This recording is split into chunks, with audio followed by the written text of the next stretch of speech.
Hi everyone, this is Richard. In this video, let's talk about documentation and tutorials. Okay, this is just a quick side thing I just wanted to put together.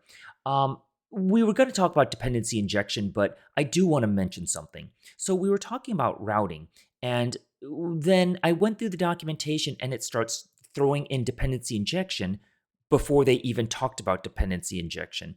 And we get this a lot in documentation with coding. And I think one of the reasons why is because the developers, the people who write the documentation, are assuming that you already know what you're doing. You just need some details on how to do it.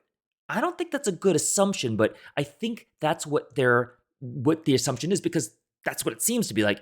It seems to be many times at a level where you should know some things, and that's why they're writing it for that audience. As opposed to a tutorial, the tutorial should be with the assumption that you have no idea what's going on, and it builds upon itself. The problem here is that many times I see tutorials and documentations almost assuming you know what's going on before you know what's going on.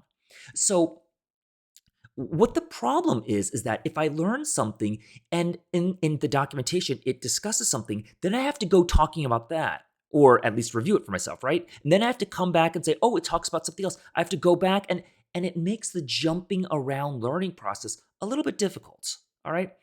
Part of that is inherent to the idea of programming itself, because you do have to understand several things at the same time. And what are you going to understand? This thing before this thing, or that? No, it's a little bit of all at the same time, right? You got to understand these concepts because they work together with each other. So I'm not criticizing anybody, but what I am saying is that I'm going to be jumping back and forth, and that is not intentional, but at the same time, it is unavoidable. Okay, so we'll go forward in the next video talking about dependency injection, but as part of the learning process, for me personally, it is frustrating to keep jumping back and forth, but at the same time, that is a necessary evil. Okay?